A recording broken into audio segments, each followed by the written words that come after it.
Welcome to the What is Stoicism podcast. As we learn more about Stoicism, we gradually come to understand that the Stoic sage, the person who has achieved perfection in the practice of the philosophy, is essentially an unattainable ideal. The ancient Stoics themselves were clear on this point. The sage was not meant to be a realistic end goal, so much as a guiding star, something to orient ourselves by, a ruler against which we can measure our actions and judgments. But if none of us will ever truly become sages, an obvious question follows. What then are we? Are we students? Practitioners? Admirers looking in from the outside? In his book Breakfast with Seneca, David Fideler offers a helpful answer. He says we are progressors. This isn't a modern invention or a motivational rebranding. It's a term that goes back to the earliest days of Stoicism. A progressor is a translation of the ancient Greek prokoptōn, literally one who makes progress. None of the Stoic philosophers claimed to be perfect sages. Not Seneca, not Epictetus, not Marcus Aurelius. Instead, they all saw themselves as people engaged in a continual effort, reflecting, correcting, practicing, and returning again and again to the work of self-improvement. In that sense, they were all progressors, and so are we. While labels are never as important as what we actually do with what we learn, thinking of ourselves as progressors can be genuinely valuable. Like the image of the sage, it gives us something to focus on. If we wake up each day and say, I am someone who makes progress, I am a prokoptōn, we're more likely to act in a way that justifies that description. Assuming the title, Fideler suggests, is the first step toward cultivating the desire that makes improvement possible at all. As he puts it, to make progress as a human being, we must first recognize that we are imperfect, people with room to improve, and second, we must want to improve. This desire is not incidental.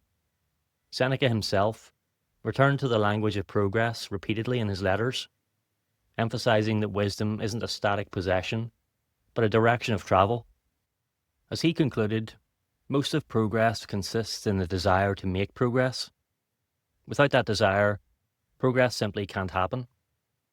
This way of thinking connects naturally with how the Stoics understood their relationship to the thinkers who came before them.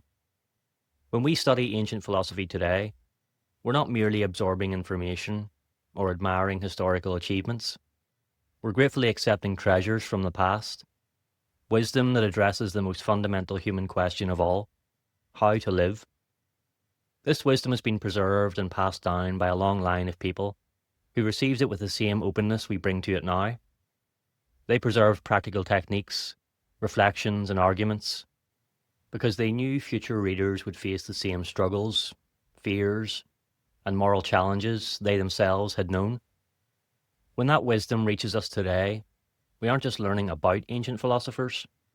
As Seneca suggests, we're forming relationships with them.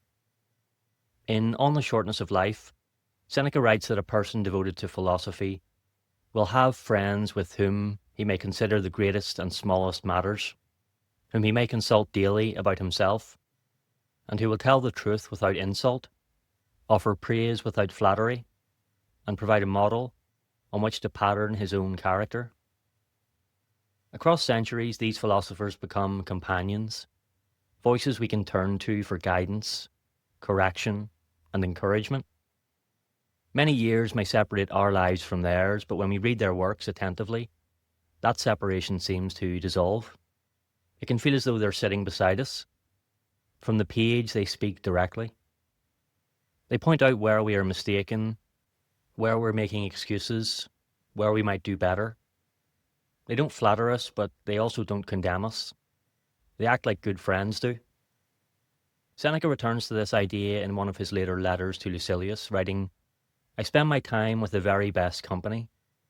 No matter where, in which time they lived, I send my thoughts to be with them. This very best company is remarkably accessible to us, but unlike so much of what we consume today, it doesn't overwhelm us or demand instant attention. It doesn't reward 10 seconds of scrolling.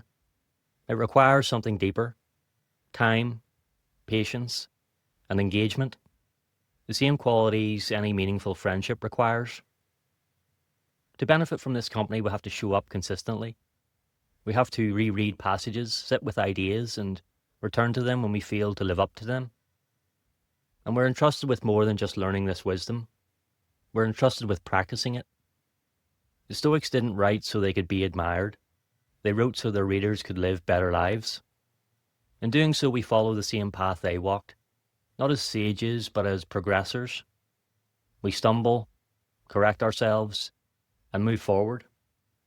And in living this way, we may also set an example for others, just as these ancient friends set an example for us. Through this quiet chain of influence, the friendship extends forward in time. Stoicism then isn't about achieving perfection or claiming a title. It's about making progress, guided by those who came before us, and continuing the work they began. To walk that path consciously, to desire progress and seek good company along the way, is already to be well on the road.